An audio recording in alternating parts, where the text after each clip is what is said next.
Pinoy Gising na! Alas 4:36 ng umaga. Mga balitang gigising sa'yo sa Pinoy Gising! Headlines. Narito na po ang mga nagbabagang balita ngayong February 10, 2026, araw po ng Martes. Pinoy Gising! Nangunguna sa ating headlines, pagbasura sa impeachment complaints laban kay Pangulong Marcos, pinagtibay na sa House Justice Committee. Ikatlong impeachment laban kay VP Sara, inihain na rin. Pinoy Gising! Sandigan Bayan naghain ng not guilty plea para kay dating Senador Bong Revilla sa kasong may kaugnayan sa flood control scandal. Pinoy Gising! Naku po, panibagong big time oil price hike, aarangkada na ngayong araw. Pinoy Gising!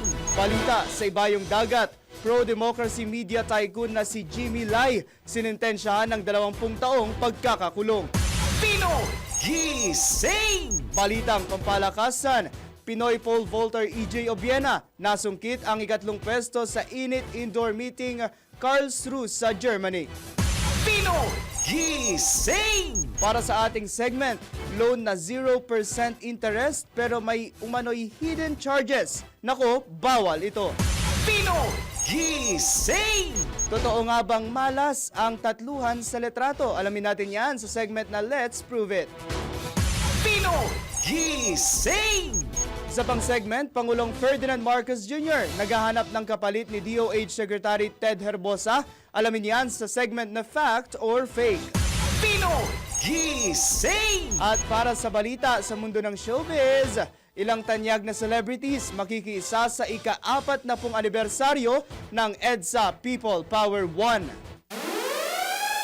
Isigaw na ang sigaw ng sambayanan. Pinoy Gising! Alamin na ang mga viral na balita, mga trending na pinag-uusapan, kasama ang mga taong nasa balita. Pinoy Gising! matindi pa sa kape, maingay pa sa manok. Pinoy Gising! Talaga namang lahat gising kay Daryl Justin sa Pinoy Gising sa DWIZ News Nationwide, DWIZ News FM Regional Stations, live din online. Bango na, gising na! Pinoy Gising!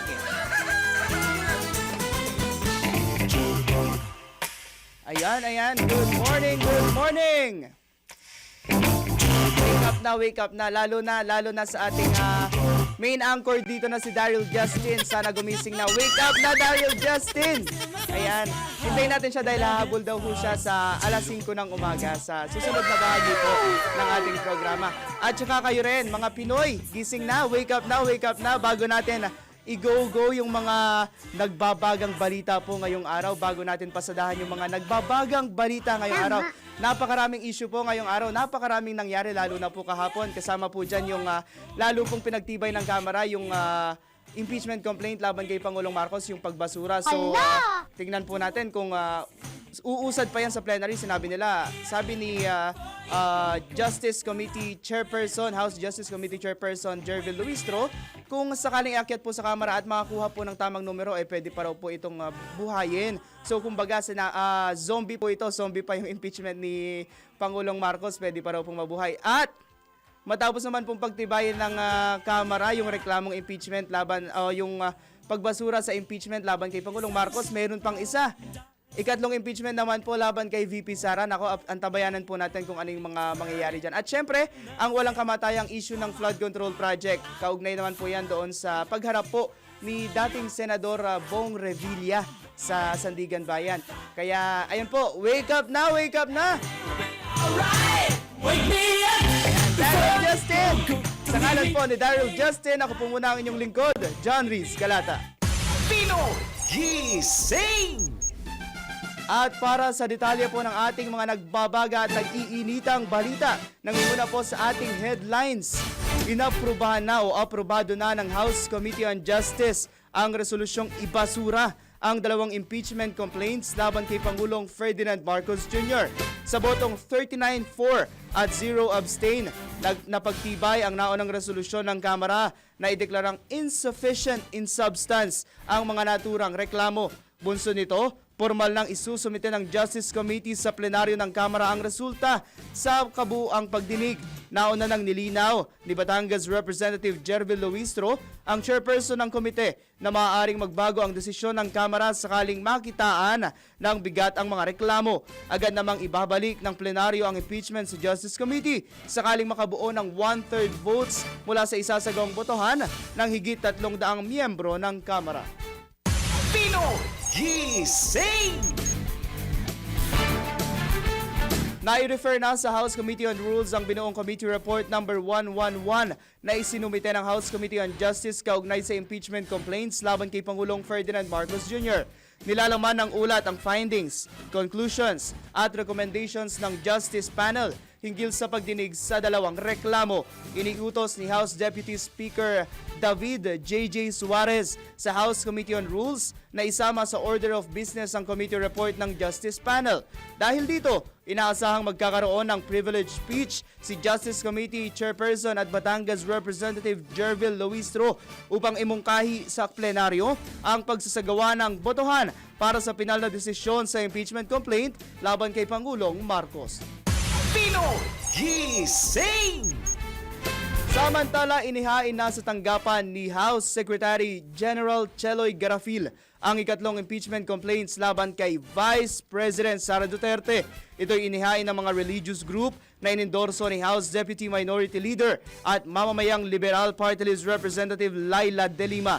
Si Attorney Amando Virgil Ligutan naman ang nagsilbing legal counsel ng mga complainant.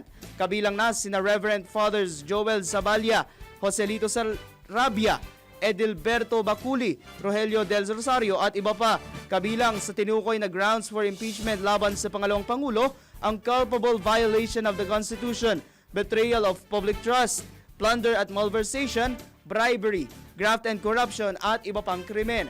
Ayon kay Representative De Lima, pumayag siya na mag-endorso sa mga complainant dahil may bigat ang mga ebidensyang pinagbatayan sa reklamo laban kay VP Sara.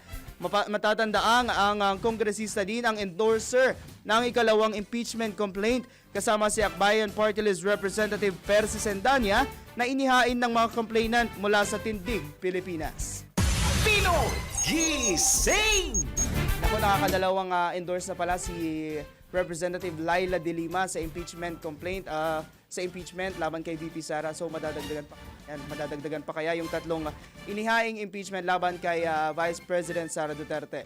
Kaugnay ng balitang yan, tiwala at handa ang mga complainant sa ikatlong impeachment complaint laban kay Vice President Sara Duterte dahil matibayan nila ang mga grounds na pinagbatayan upang panagutin ito. Ayon kay Attorney Amando Virgil Ligutan, legal counsel ng mga petitioner, hindi hadlang kung hindi mapapaharap ang mga sinasabing bogus recipients na tulad ni na Mary Grace Piatos sa sandaling umusad ng impeachment proceedings. Kumpiyansa si Attorney Ligutan na sapat ang mga dokumento at testimonya na naipresenta sa mga nagdaang pagdinig, kabilang na ang mga pahayag ng mga tauhan mula sa Commission on Audit.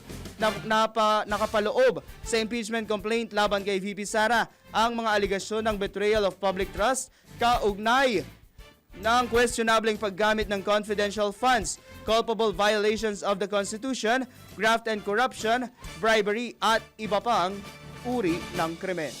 Pinoy Gising!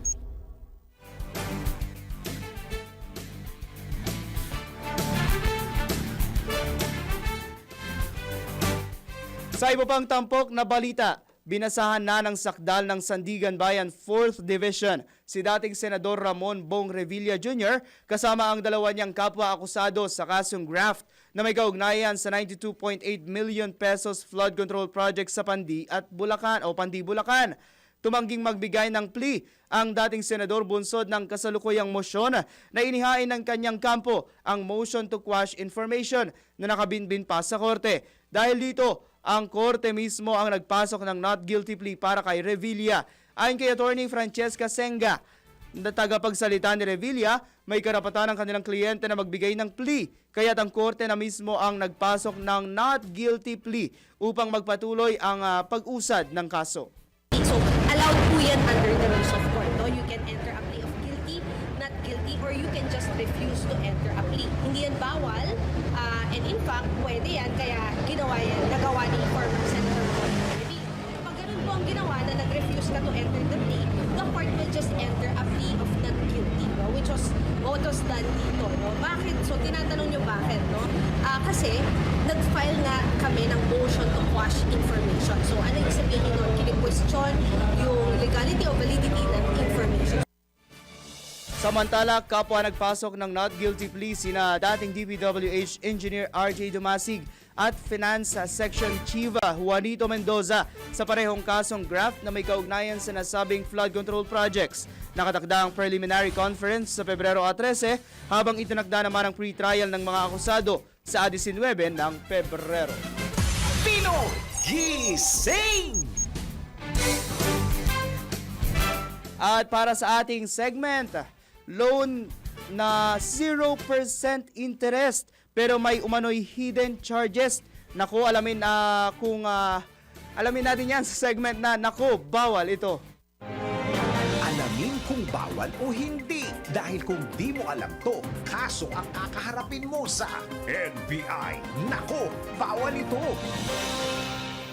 Loan na 0% interest pero may umano'y hidden charges? Nako, bawal ito. Sa gitna ng pagdami ng mga online lending apps at retail loan offers sa bansa, marami ang nalilinlang sa pangakong 0% interest. Pero paano kung sa kabila ng mga nagagandahang offer, may hidden charges pala na hindi ipinapaalam kaagad sa consumer? Nako, alam mo bang labag sa batas yan? Ayon sa batas, dapat malinaw at na-disclose ang lahat ng charges bago aprobahan o i-release ang loan. Hindi maaaring singilin ang nag-loan ng anumang fee na hindi napag-usapan, hindi ipinaliwanag at hindi napagkasunduan ng dalawang partido. Alinsunod sa pre-consummation disclosure at mutuality of contracts, dapat parehong informed ang dalawang partido at parehong pumayag sa pricing. Kung may siningil na hidden charges ang nagpautang, ito'y may tuturing na void at maaari itong ipa-refund o ipa-reduce sa korte. Sa lahat ng mga nagpapautang, matutong tumupad sa usapan. Singilin lamang ang napagkasunduang presyo para hindi ka masabihan ng, nako, bawal ito. Pinoy Gising! Magbabalik po ang Pinoy Gising ang ating oras.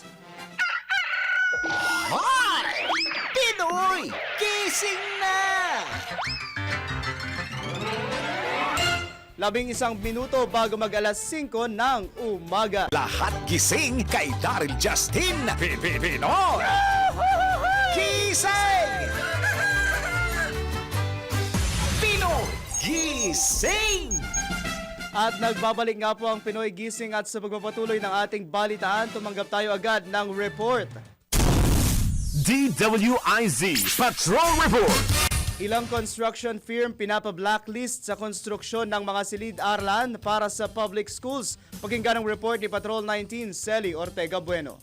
Dahil sa pagiging palpak o kaya ay non-performing, pinapa-blacklist ni Senator Raffy Tulfo ang ilang kontraktor sa programa ng gobyerno para sa construction ng mga silid-aralan para sa mga pampublikong paaralan.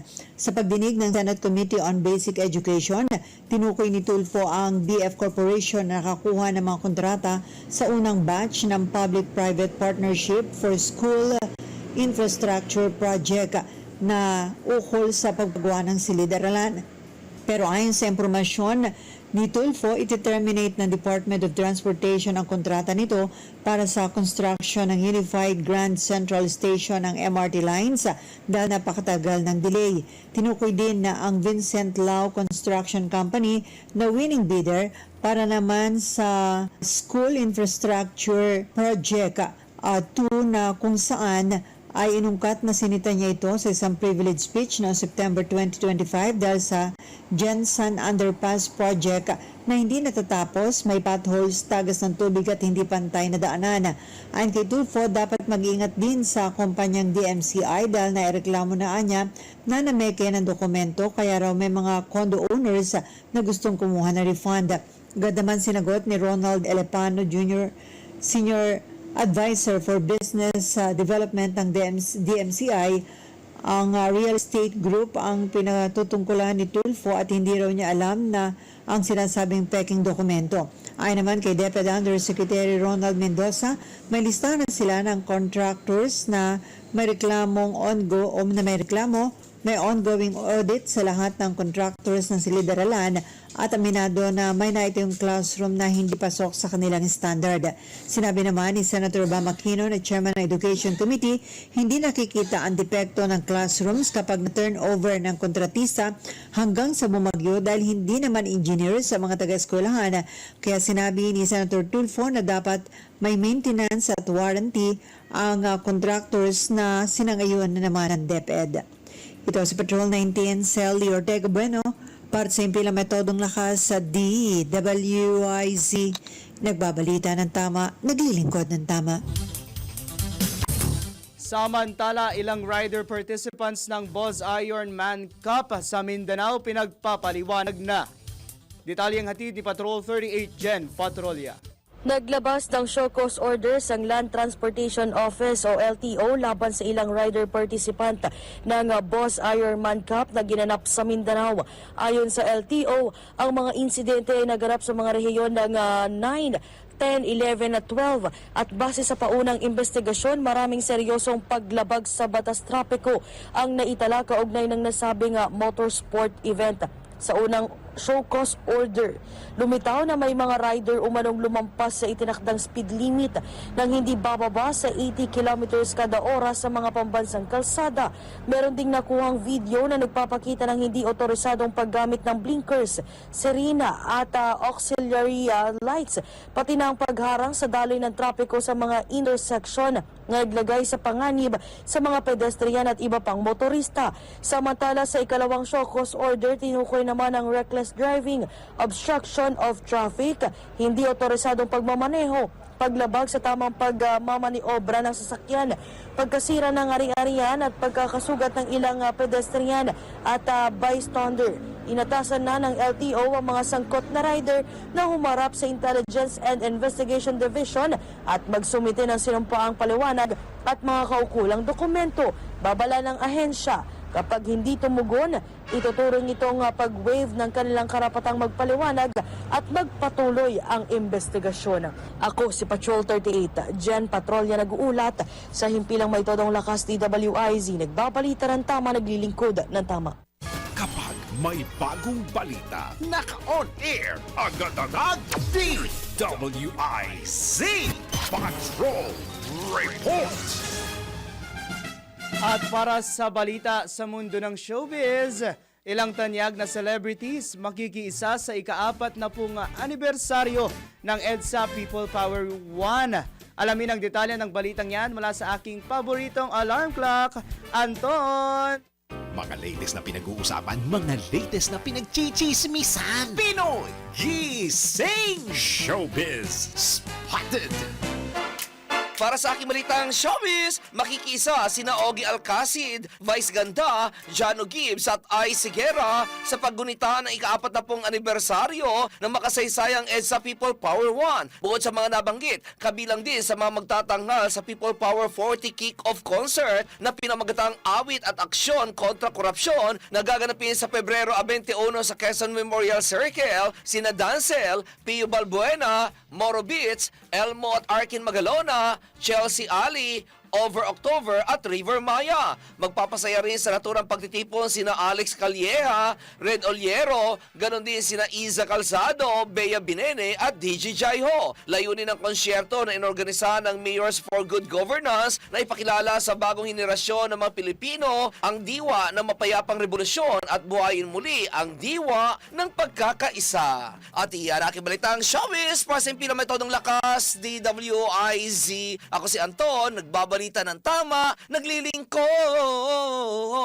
ng tama. Pinoy Gising! Ilan pa lamang po yan sa aming mga balita. Gising na nga! Ayan, gising na pala. Gising na na nga! ang main anchor. Akala niya hindi ko nakikita yung addict niya kanina. Woke up na woke up na. Pero Ayan na pasensya siya. na sa boses ha. Sabi sa akin kanina, wake me up before you go yung tugtog eh. Tapos sabi niya, puro laman ng adlib niya, Daryl Justin, gising na nga. Gising na. Ayan na, gising na. Ayan na siya. Okay. Ilan pa lang po yan sa aming mga balitang nakalap para ngayong araw, Tuesday, February 10, 2026. Again, take two. Ikalawang bahagi ng Pinoy Gising, susunod na. Isigaw na ang sigaw ng sambayanan. Pinoy Gising! Alamin na ang mga viral na balita, mga trending na pinag-uusapan, kasama ang mga taong nasa balita. Pinoy Gising! Matindi pa sa kape, maingay pa sa manok. Pinoy Gising! Talaga namang lahat gising kay Daryl Justin sa Pinoy Gising! Sa DWIZ News Nationwide, DWIZ News FM Regional Stations, live din, online, bangon na, gising na! Pinoy Gising!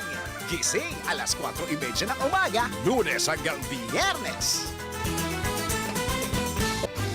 Mga balitang gigising sa'yo sa Pinoy Gising! Headlines.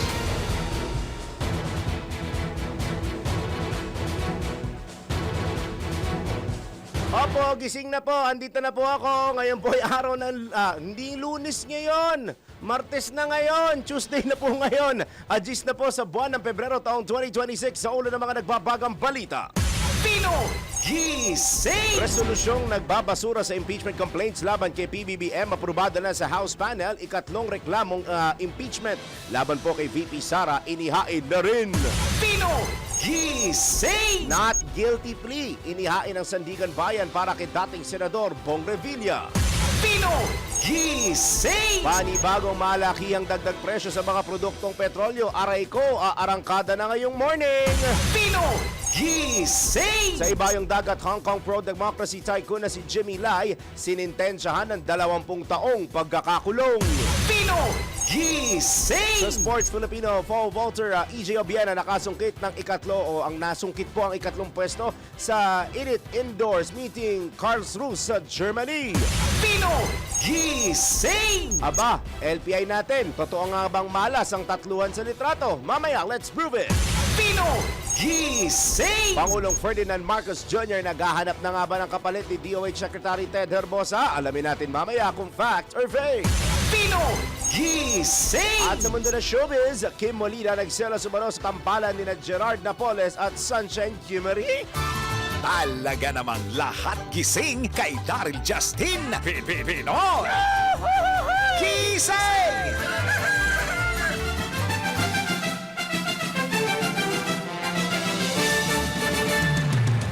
5 minuto na po, 5 minutes na makalipas ang alas 5 na magandang Tuesday morning! Ay, pagpasensyahan niyo po muna ang aking boses. Akala ko, judge ako ng Battle of the Bands para ako tuloy yung nag-Battle of the Bands. Pero ako po yung nanggaling kapon sa isang event ng home radio sa Pasig Catholic College. May ganap at ako po yung nag-judge. Kaya pagpaumanhinan na po ninyo, pero maganda morning pa rin po sa inyong lahat. Narito na po ay ikalawang bahagi ng Pinoy Gising. Ako pa rin po. Ako na po ang inyong kasama. Maraming salamat kay John Reese. Ako pong kasama nyo, gising na. Ako po si Daryl Justin. Pinoy Gising! Sa detalye ng ating mga balita, itinanggi ng kampo ni dating Senador Bong Revilla Jr. na delaying tactic o sinasadya nilang maantala ang takbo ng kanyang kaso, partikular ang pagbasa ng sakdal dahil sa mga inihaing mosyon ng kanyang kampo sa Sandigan Bayan. Ayon kay Attorney Francesca Senya, tagapagsalita ni Revilla, karapatan ni Revilla na tumugon sa mga kasong inihain ng Office of the Ombudsman kaugnay ng manamalyamanong flood control projects sa Pandi, Bulacan. Walaan niya silang intensyong patagalin ang proseso at sadyang sinusunod lamang nila ang tama gamit ang lahat ng legal na remedyo na alinsunod po sa batas. Gayunman, iginiit ng kampo ng dating mambabatas na kailangang igalang ang constitutional due process dahil merong karapatan ng isang akusado na marinig at mabigyan ng pagkakataong ipagtanggol ang sarili nito lalo't nakataya ang buhay at kalayaan ng isang tao. Pino Gising! Abiso po sa mga motorista, abiso po kay Ginoong Dennis Antenor Jr. dahil sasakit na naman ang bulsa niya. Arangkada na po ang panibagong dagdag presyo sa mga produktong petrolyo ngayong araw. Piso po, piso ang itataas sa presyo ng diesel. Piso sa iyo, Dennis. Habang sa akin, 60 centimos lang, 60 centavos po sa presyo ng gasolina itataas at naging sa kerosene o gas, 60 centavos din po ang itataas. Ito na ang ikatlong sunod na linggo na tataas ang presyo ng diesel at kerosene habang ito ang ikalimang sunod na linggo. Kawawa naman kaming mga gumagamit ng gasolina. Epektibo ang taas presyo sa mga produkto ng langis mamayang alas 6 ng morning maliban sa clean fuel na magpapatupad po sa ganap na alas 4 iuno pa po mamayang hapon. Nagpapatuloy na tensyon sa pagitan ng Estados Unidos at Iran ang itinuturong dahilan ng Department of Energy sa muling pagsilit ng presyo ng langis. Kaya paalala namin sa inyo habang alas 5:08 pa lang ng morning, pa-full tank na nyo! Pino Gising! Bukod kamo sa presyo ng produktong petrolyo, ang presyo rin po ng kuryente ay magmamahal. Aray talaga! Magmamahal po! Hindi lang ang gasolina. Parang telenovela lang. Mag-aaray din po tayo dahil inaasahan din tataas ang singil sa kuryente ng Meralco ngayong buwan.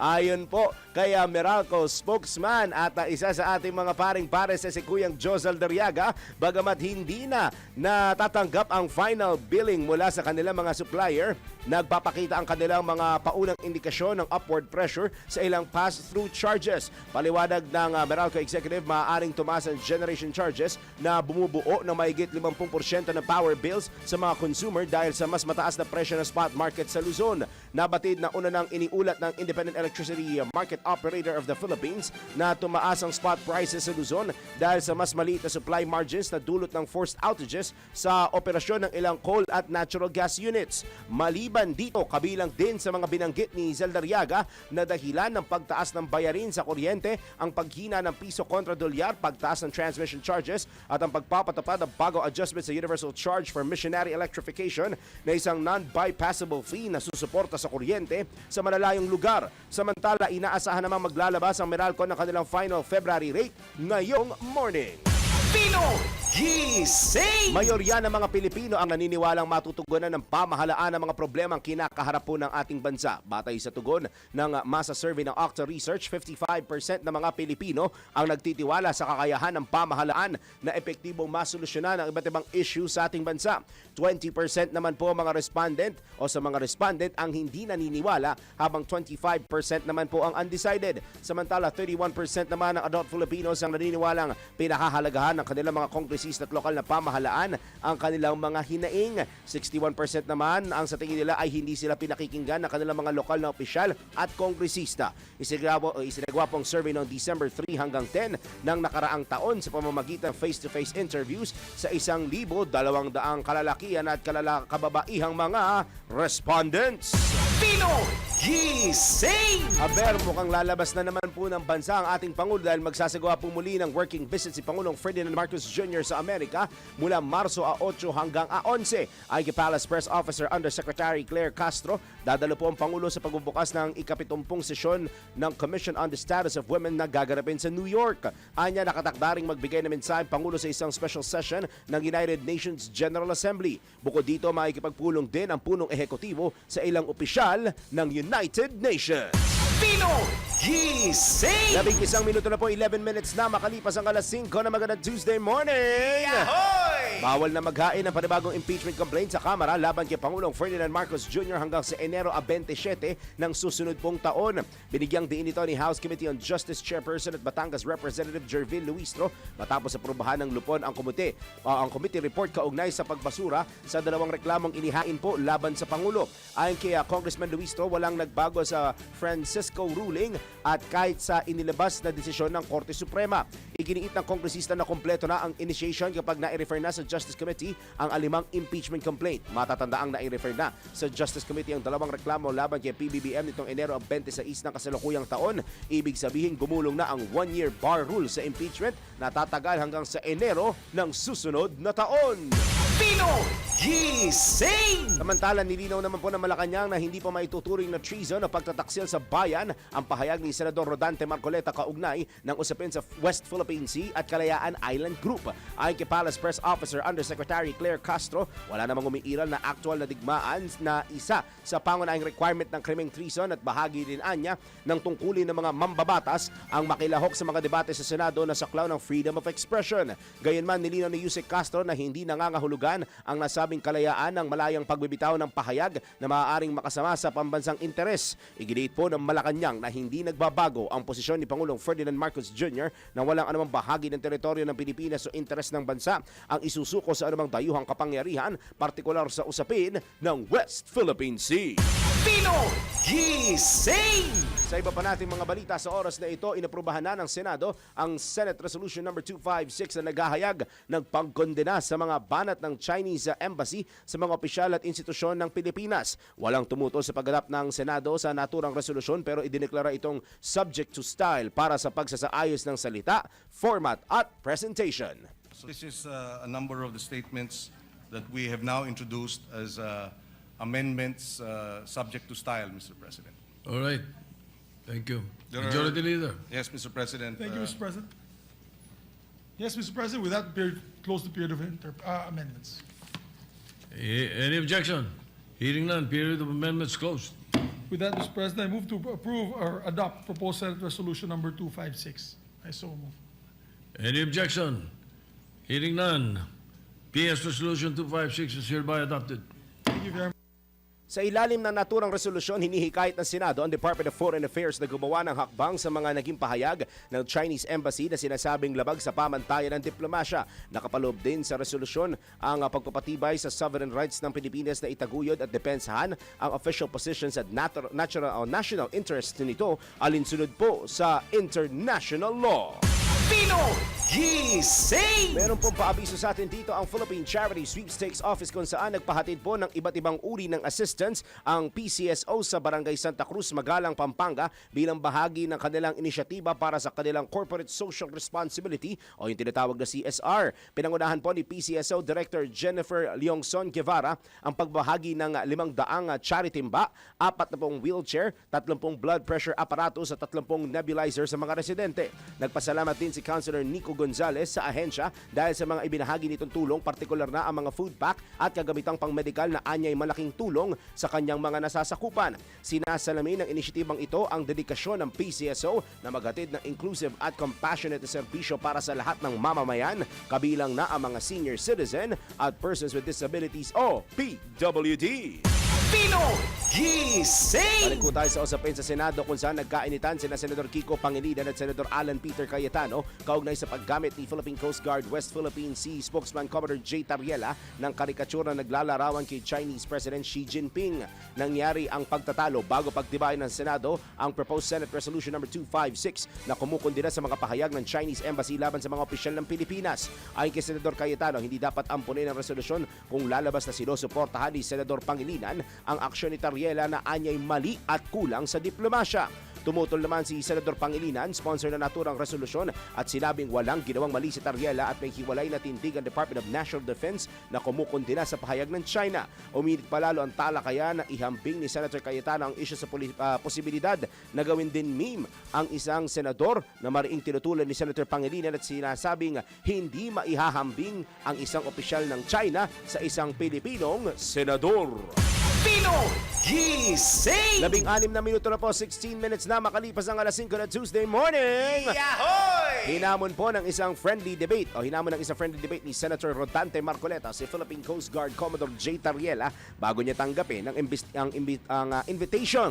imbitasyong sumama sa isang Maritime Domain Awareness Flight sa Kalayaan Island Group o yung tinatawag pong KIG. Ayon kay Senator Marcoleta, mas mainam na magsagawa muna ng debate kasama sina dating Supreme Court Associate Justice Antonio Carpio at maritime law expert na si Attorney J. Batong Bakal hinggil sa issue ng KIG. Ito ay kasunod ang naging pahayag ng mambabatas sa pagdinig ng Commission on Appointments na maaari anyang isuko ang naturang mga isla dahil hindi raw ito sakop ng Exclusive Economic Zone o yung EEZ ng Pilipinas. Mariing binatiko sa tinutulan ni Carpio at Batong Bakal ang pahayag ni Marcoleta, iginit nilang pinahihina nito ang posisyon ng bansa at lalo pang pinatitibay ang pag-agkin ng China sa KIG. Pinoy Gising! Sa mga nagtatanong po sa pagkakataong ito kung ano nga ba ang dapat natin asahan, uulan ba o aaraw, alamin natin sa ating weather report. Pinakahuli, pinaka-latest, pinaka-napapanahon, whether we like it or not, ito ang magiging DWIZ Weather Report. Mula sa Pag-asa Weather Forecasting Center, nasa linya natin ang kanilang weather specialist na si Miss Chanel Dominguez. Miss Chanel, magandang morning po. Magandang morning din po sa inyo at magandang morning din po sa mga taga-subaybay po natin.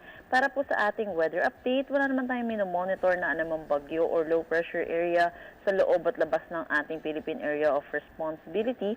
Pero patuloy po nating inaasahan ang epekto ng shear line at magdadala po ito ng mga kalat-kalat na pag-ulan dito sa Visayas, Albay, Sorsogon, Masbate at Dinagat Islands.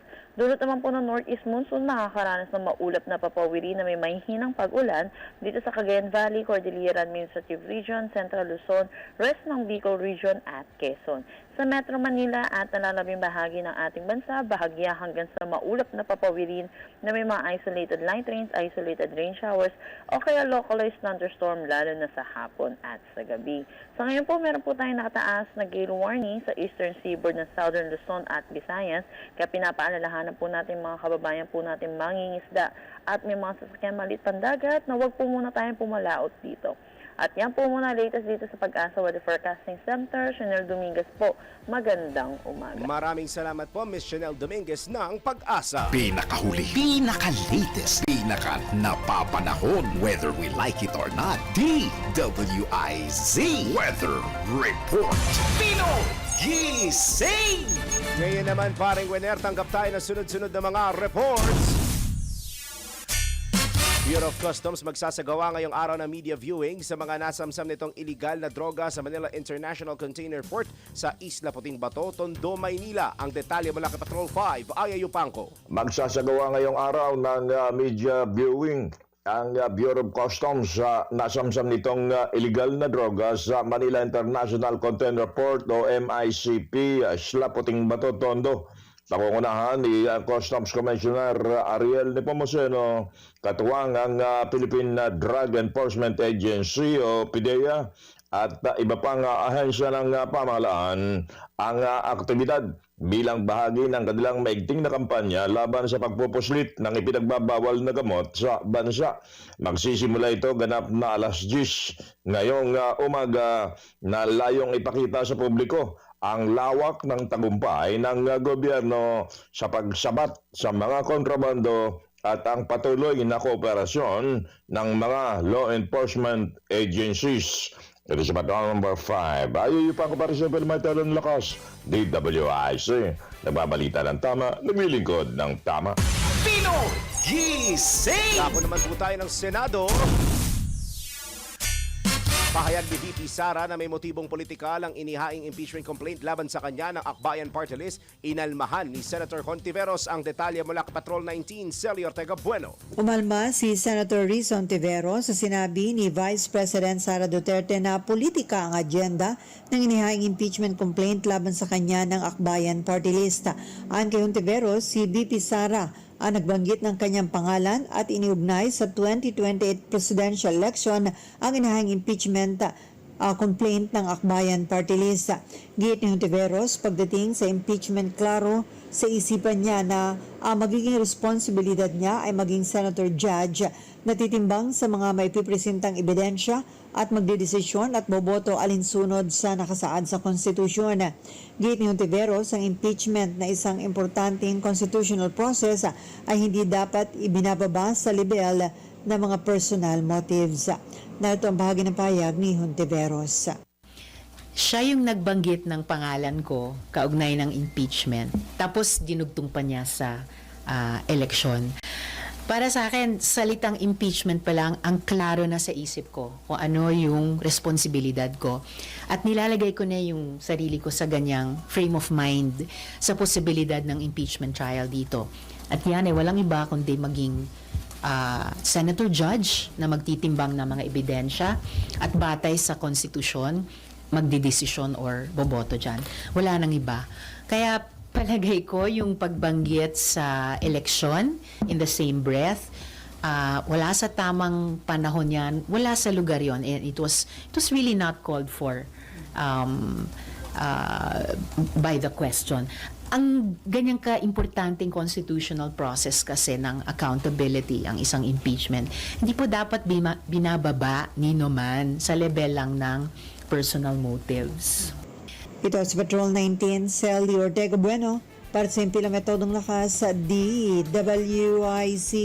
Nagbabalita ng tama, naglilingkod ng tama. Pinoy Gising! Dako naman tayo sa DA. Ang Agriculture Department po bumuo ng Technical Working Group para sa rice imports. Ang detalye mula kay Patrol 38, Jen Patrolya. Bumuo ng Technical Working Group ang Department of Agriculture para sa rice importation bilang bahagi ng data-driven at planadong pamamahala ng supply, presyo at proteksyon para sa mga lokal na magsasaka sa papalapit na critical cycle ng pangunahing pagkain ng bansa. Ayon sa DA, layunin ng TWG na tiyakin na sapat ang dami ng inaangkat na bigas upang mapanatag ang presyo sa merkato nang hindi naapektuhan ang lokal na ani. Sinabi naman ni Agriculture Secretary Francisco Chu Laurel Jr.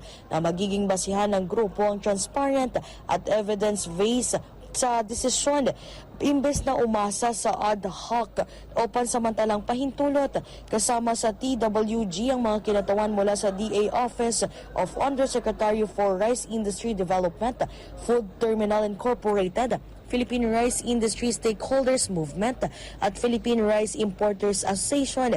Magpupulong ang grupo linggo-linggo at inaasa ang mga pagbibigay ng mga rekomendasyon sa loob ng ilang linggo. Layunin nito na mapanatili ang balanse sa pagitan ng supply, presyo at proteksyon sa lokal na industriya. Ako si Patrol 38, Jan Patrolya, nag-uulat sa himpilang may todong lakas DWIZ. Nagbabalita ng tama, naglilingkod ng tama. Pinoy Gising! Balik po tayo sa Senado. Partial Committee Report ukol sa flood control anomalies, tiyak daw na makakarating sa plenaryo ng Senado kahit mayroon pang mga nag-aalangan na lumagda nito. Nagbabalik po si Patrol 19, Sally Ortega Bueno. Bagamat nag-aalangan Senator Erwin Tulfo at ilang senador na lumagda sa draft partial committee report ng Senate Blue Ribbon Committee ukol sa flood control scam, pero tiniyak ni Senator Tulfo na aabot sa plenaryo ang draft partial report. Ibig sabihin, makakakuha ito ng kinakailangang lagda para maging opisyal na partial report. Pero hindi pa masabi kung kailan daw maaring i-agenda sa kanilang plenary session ang naturang report. Ayon kay Tulfo, nakukulangan at nalalamian siya sa draft report habang may mga ilang senador ang sa tingin nila ay masyado namang matatalim ang mga salitang ginamit sa report. Samantala, sinabi ni Tulfo na nakipagpulong silang mga taga-majority black kina Assistant Prosecutor General kina Assistant Ombudsman Nico Clabano at Prosecutor General Richard Anthony Padulio ng Department of Justice. Ito ang kay Tulfo ay para matiyak na iisang direksyon ang ilalabas sa Blue Ribbon Committee report ukol sa flood control scam at ang takbo ng investigasyon ng Ombudsman at DOJ. Ayon sa senador, tanong niya at ng mga kapwa-senador kung airtight o malakas ba ang mga isinasampang kaso laban sa mga sangkot sa katiwalian dahil ayaw doon niyang maulit ang nangyari sa Napoles pork barrel scam kung saan ay na-dismiss ang mga kaso dahil mahina. Kahit anya, Senator Loren Ligarda ay nagtanong kung malakas ang kaso dahil baka trial by publicity lamang ang lahat. Tugon daw ni na Clabano at Padulyon, hindi sila makakapaglabas ng warrant of arrest kung wala silang matibay o malakas na kaso. Ito sa Patrol 19, Sally Ortega Bueno, para sa impilang metodong lakas sa DWIC. Nagbabalita ng tama, naglilingkod ng tama. Kapag may bagong balita, naka-on air, agad-agad, DWIZ Patrol Report! Ako, magbabalik po tayo makalipas yan ang paalala, Philippine Standard Time. Hi! Pinoy Gising na! Oo, gising na nga, paulit-ulit. Sige, gising na ako. 5:26 na po na morning. Iba po mga balita sa pagbabalik ng Pinoy Gising! Talaga namang lahat gising kay Daryl Justin Pinoy Gising!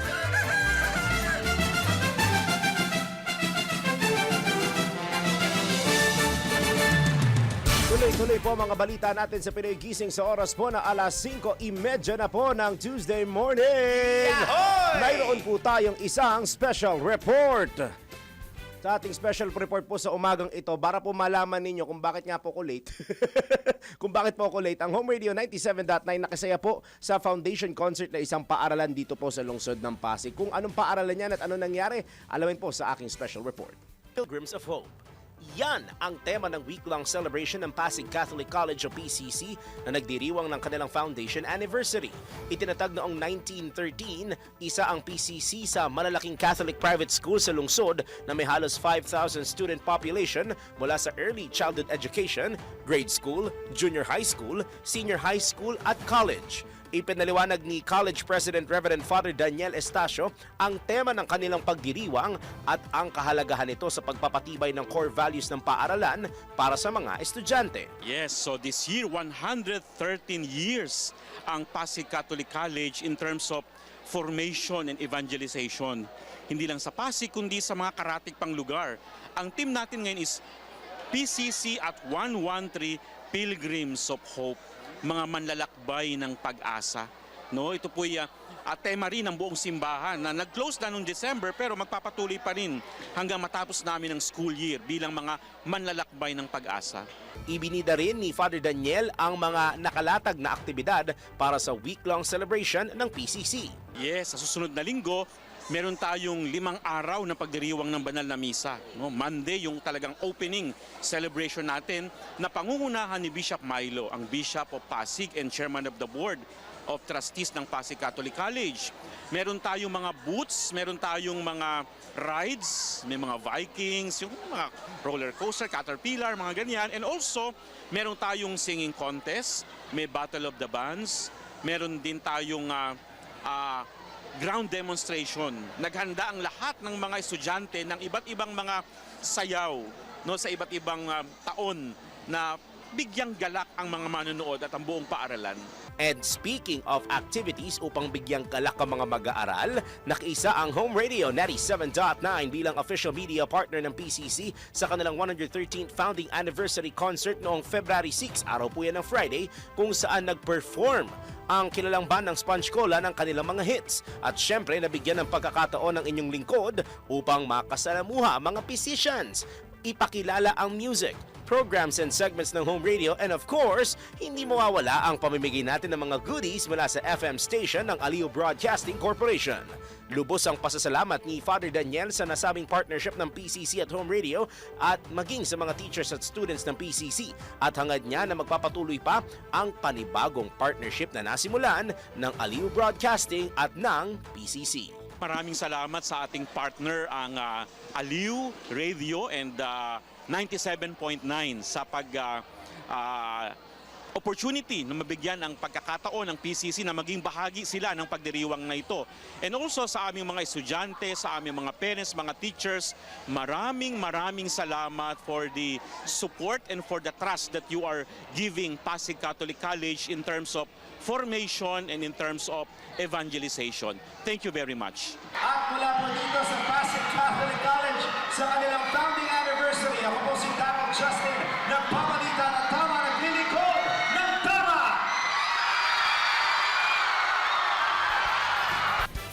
At Pinoy Gising! At ayun na nga, muli po kami nagpapasalamat sa pamunuan po ng Pasig Catholic College on behalf of Aliw Broadcasting and Home Radio 97.9 na sa ating unang partnership po sa kanila, and many more partnerships ang hinahangad namin sa nasabing institusyon. Samantala, sa iba pa nating mga balita sa oras na ito, mula po ulit sa PCSO na iuwi ng isang 40 anyos na babae sa Carmona Laguna ang mayigit 32.9 million pesos jackpot sa Lotto 642 nitong Enero 29 matapos lumabas ang kanyang winning combination na 16, 28, 8, 23, 42 at 20. Ayon kay Philippine Charity Sweepstakes Office o ayon po sa PCSO, paminsan-minsan lamang tumataya ang naturang bettor at sa loob ng halos 10 taon hindi niya ginawang pangkabuhayan ng Lotto kundi simpleng pag-asa lamang para sa mas maayos na kinabukasan. Ibinahagi ng bagong milyonaryo na lubos siyang nabigla nang malaman na siya ang nanalo dahil hindi niya inaasahan na ang tahimik niyang pagtaya ay magbubunga ng ganoong kalaking biyaya. Hindi anya para sa luho ang kanyang pagkapanalo kundi para sa seguridad at katatagan ng kanyang pamilya matapos ang maraming taon nilang pagtitiis sa kahirapan. Mababatid na binobola ang 642 Lotto tuwing Martes, Huwebes at Sabado sa ganap na alas 9 ng gabi na mapapanood po sa mga government stations at sa live stream sa opisyal na website ng PCSO, PCSO Games Hub, Facebook page at YouTube channel ng ahensya. Pinoy Gising! Aring winner, tanggap ulit tayo ng sunod-sunod na mga reports. Comelec nagbabala na aarestuhin ang sinumang gun owner na dadaan sa District 2 ng Antipolo City kapag walang special permit dahil sa ipatutupad na gun ban. Ang detalye mula kay Patrol 5, Ayayo Pangko. Nagbabala si Comelec Chairman George Erwin Garcia na aarestuhin ang sinumang gun owner na dadaan sa District 2 ng Antipolo City, Rizal kapag walang special permit dahil sa ipatutupad na gun ban. Ito ay kaugnay ng idaraos na special elections sa mga lugar ng District 2 ng Antipolo City sa March 14 taong kasalukuyan. Ayon kay Chairman Garcia, kailangan mayroong gun ban exemption ang mga dala o bitbit na baril na dadaan sa mga barangay Kalawis, Kupang, Dalig, Inarawan, San Jose, San Juan, San Luis at San Roque. Epektibo ang gun ban sa District 2 ng Antipolo City simula Huwebes, Pebrero 12 hanggang Marso 29 taong kasalukuyan o 2026. Binuksan ng Comelec ang aplikasyon para sa gun ban exemption noong Pebrero 2 hanggang March 18, 2026. It is battle number 5. Ayaw pang kaparisyon balmay ng lakas. DWIC. Nagbabalita ng tama, naglilingkod ng tama. Pinoy Gising! Usaping bigas ulit! Mataas po na presyo ng imported premium rice, iniimbestigahan na. Nagbabalik si Patrol 38, Jen Patrolya. Iniimbestigahan na ng Department of Agriculture ang patuloy na mataas na presyo ng imported premium rice sa mga pamilihan. Ayon kay Agriculture Spokesman at Assistant Secretary Arnel de Mesa, nasa 45 pesos kada kilo lamang ang maximum suggested retail price o MSRP ng imported premium rice na may 5% broken. Gayunman umabot na ito sa 58 pesos kada kilo sa merkado.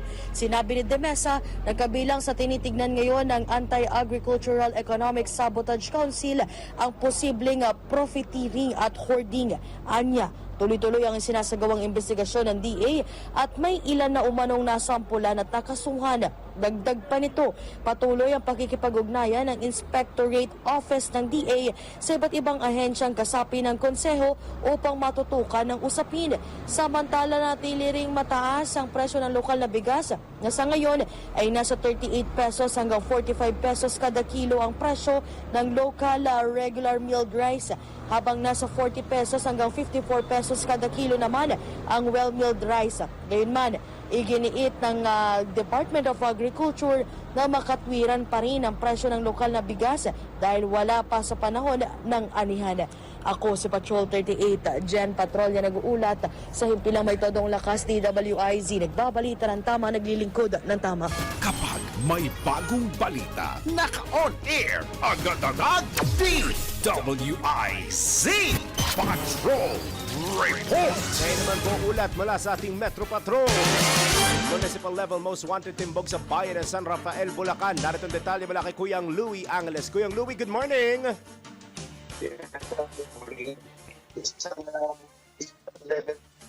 Balikan natin, medyo hindi maganda ang linya ni Kuyang Louie Angeles. Samantala, sa iba pa natin mga balita, tinabla ni Senate Majority Leader Juan Miguel Zubiri ang naging pahayag ni Senador Rodante Marcoleta na isuko na lamang ang Kalayaan Island Group. Ayon po kay Senador Zubiri, dapat ipaglaban ng mga naturang isla dahil malinaw na bahagi ito ng teritoryo ng bansa sa ilalim ng Konstitusyon at United Nations Convention on the Law of the Sea na pinagtiba ng 2016 arbitral ruling. Dalawang batas na din anya ang naipasa noong 19th Congress na nagpapatibay sa karapatan ng sa West Philippine Sea at KIG. Una ang Philippine Maritime Zones Act o Republic Act No. 12604 at ang Archipelagic Sea Lanes Act o Republic Act No. 12065. Bukod dito, binigyang diin ni Ehersito na ang Kalayaan Islands ay bahagi ng exclusive economic zone kung saan mayroong mga Pilipinong naninirahan kaya dapat lamang na ipaglaban ito sa halip na isuko. Pinoy Gising! Kaya na ba ilaban natin? Sige nga, tignan muna natin ito kung okay na ang ating Metro Patrol. Balikan natin ang report ni Kuyang Louie Angeles. Kuyang Louie!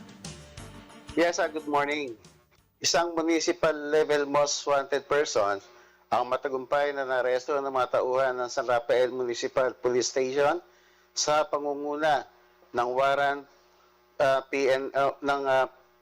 ng warrant matapos na ipatupad ang isang warrant of arrest noong February 8, 2026 dakong alas 2:40 ng hapon sa Barangay San Roque, San Rafael, Bulacan. Ayon kay sa ulat ni Police Lieutenant Colonel Prot Gibera ay acting Chief of Police ng San Rafael Municipal Police Station, kinilala ang narestong akusado na si alias Ederson, 33 taong gulang at residente ng nasabing barangay. Ang akusado ay kinakaharap na kasong paglabag sa Republic Act 10883 o ang New Anti-Carnapping Act of 2016 na nakapaloob sa criminal case number 4994-M2025 na may inirekomendang piyansa na 180,000 ang warrant of arrest ay inisyu noong Enero 13, 2026 at nilagdaan ni Honorable Caroline Soriano Rojas at presiding judge ng Regional Trial Court sa lungsod ng Malolos. At ito naman matapos ang pagkakaaresto ay pinaalam sa akusado ang dahilan ng kanyang pagkaaresto at ang kanyang karapatan sa konstitusyonal sa wikang kanyang naunawaan. Siya ay kasalukuyang nasa kustodiya ng San Rafael Municipal Station habang isinasagawa ang kaukulang dokumentasyon at paghahanda at pagbabalik ng warrant sa korte na pinanggalingan nito. Mula rin sa Bulacan, Metro Patrol Lueles para sa Pilometro Bulacan, DWIT, Babalitan Tama, naglilingkod ng tama. Pinoy Gising! Ngayon naman ronda tayo sa probinsya. Number 1 top most wanted person sa Alicia Isabela, arestado ng mga otoridad. Ang detalye mula kay Kuyang Ronald Idol Domingo. Idol, naimbag na bigat. Naimbag na bigat. Arestado ang isang individual na itinuturing na number 1 municipal top most wanted person ng Alicia Police Station matapos sa ipatupad ang isang warrant of arrest kaugnay ng mga kasong sexual assault in relation to Section 5B at Acts of Lasciviousness under Article 336 ng RPC na may kaugnayan sa Section 5B na saklaw ng Republic Act 7610 o Special Protection of Children Against Abuse, Exploitation and Discrimination Act. Kinilala ang akusado bilang si alias Daxa, 19 years old, binata, residente ng Barangay Aurora, Alicia Isabela. Ang operasyon ay pinangunahan ng Alicia Municipal Police Station Legion Unit, katuwang ang PIUP Deo 2nd Isabela Police Provincial Mobile Force Company at 205th Maneuver Company ng Regional Mobile Force Battalion 2 bilang bahagi ng pinaigting na kampanya laban sa mga wanted person at krimen laban sa kabataan. Ang nasabing warrant ay iniisyo noong January 9, 2026 ng presiding judge ng RTC Branch 20 Kawayan City, Isabela at may kaukulang piyansa na 180,000 pesos para sa kasong sexual assault at 60,000 pesos para sa kasong acts of lasciviousness. Matapos ang pagkaresto, ipinalam sa akusado ang kanyang mga karapatang konstitusyonal alinsunod sa Miranda Doctrine. Siya ay kasalukuyan na sa kustodya ng Alicia Municipal Police Station at iharap sa hukuman na nag-issue ng warrant. Ito ang Ronda Patrol, Ronald Idol Domingo, nag-uulat pasimpilang may tunong lakas, DWI3, nagbabalita ng tama, naglilingkod ng tama. Pinoy Gising! Aba po tayong Calabarzon. Unang leasing school project sa Laguna, pinasinayaan ni Secretary Sunny Angara. Ang detalye mula sa report ni Kuyang Arman Cambe. Kuyang Arman, good morning! Good morning, Kuya Daryl. Pinangunahan ni DepEd Secretary Sani Angara ang pagpapasinaya ng pinakaunang classroom leasing project ng Department of Education sa Don Manuel Rivera National High School sa Pila, Laguna kahapon. Ang seremonya ay sinimulan sa cutting of ribbons ng gusali.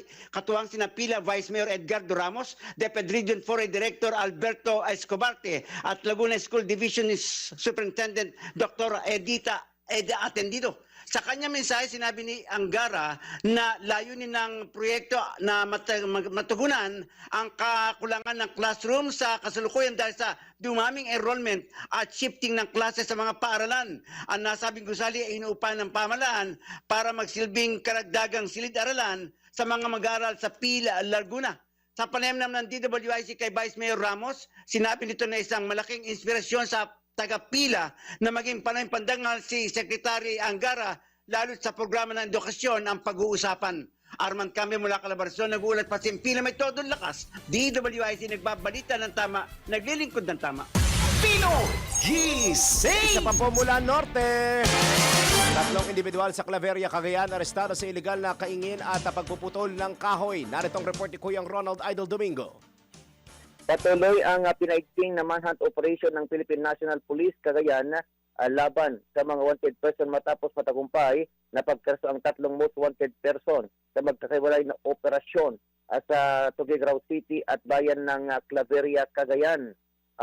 Sa Barangay Carigasur, Tuguegarao City, naresto ng Manhunt Charlie Traffic Team ng Tuguegarao City Component Police Station ang isang 62 anyos na babae na naharap sa kasong falsification of public documents na may nakwed ng piyansa na 36,000 pesos.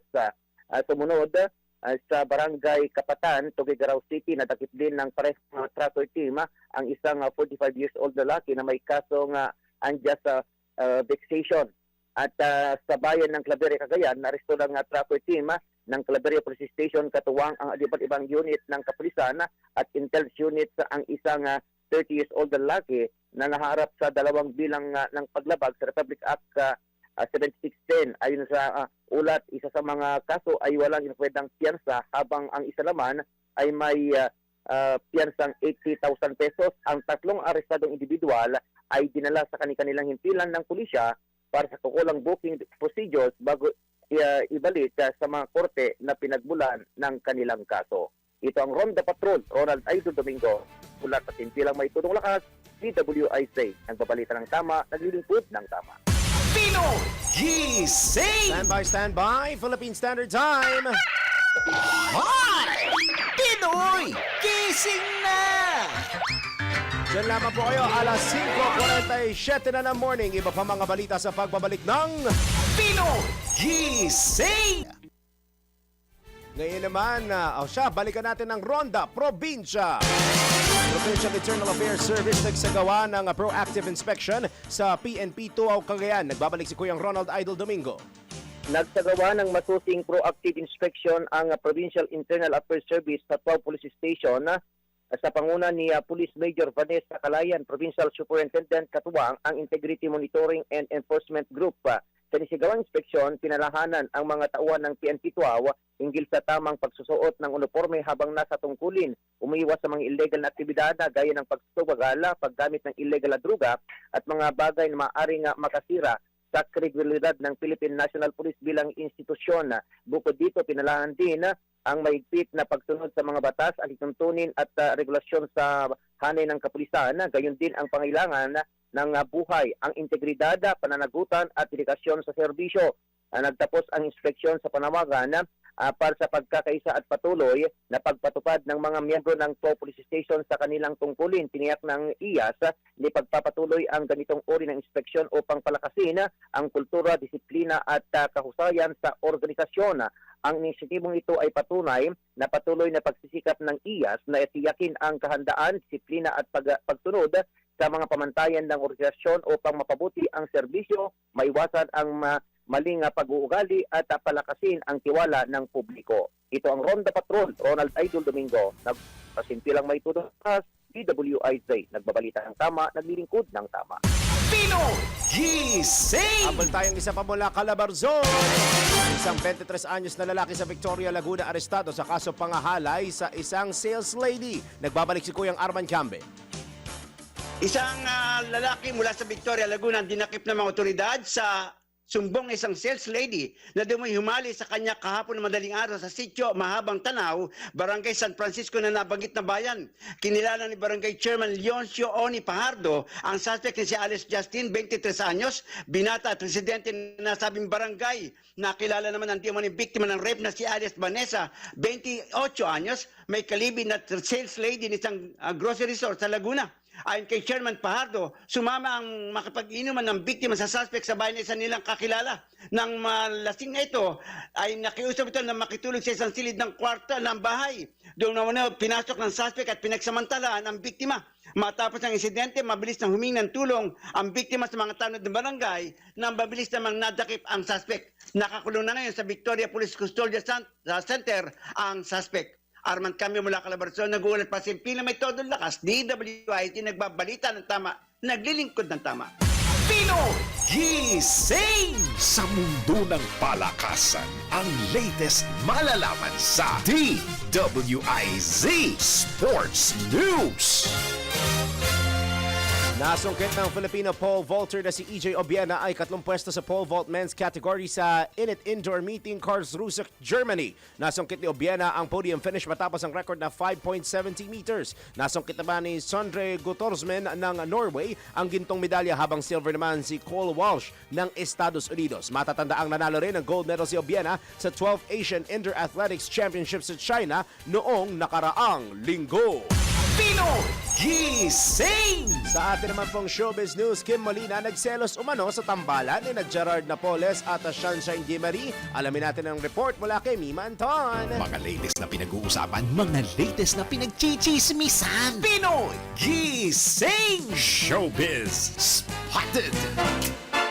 Para sa aking balitang showbiz, ibinuking ni Gerald Napoles na nakaramdam ng matinding selos ang kanyang fiancé na si Kim Molina matapos niyang makatambal si Sunshine Guimari. Ayon kay Gerald, particular na nagselos si Kim habang ginagawa nila ang pelikulang Kaka ng Viva Films noong 2021 na kasagsagan ng COVID-19 pandemic. Sinabi ng aktor na hindi komportable ang kanyang fiancé sa premise ng pelikula at sa kanyang mga gagawin na natural lamang anya sa karamihan ng mga magkarelasyong artista. Biro pa ni Gerald, lalong kumukulo ang tubig sa bahay sa kasagsagan ng kanilang shooting noong pandemic dahil sa selos ni Kim. Gayunpaman, sa ngayon sinabi ni Kim na nagbago na ang kanyang pananaw pagdating sa pagtatrabaho sa mundo ng showbiz. At iyan ang aking balitang showbiz para sa impila may todong lakas, DWIZ. Ako si Anton, nagbabalita ng tama, naglilingkod ng tama.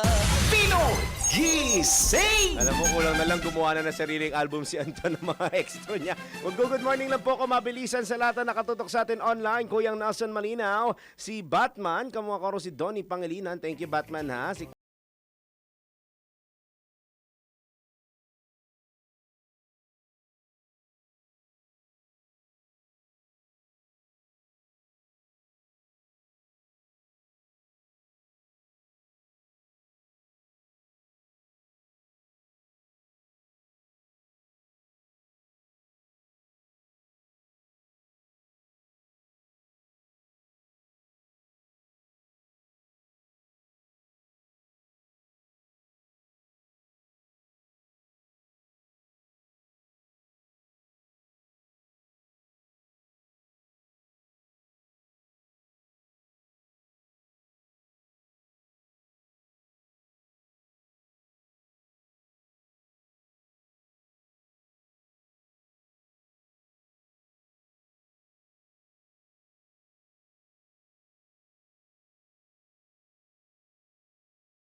Isigaw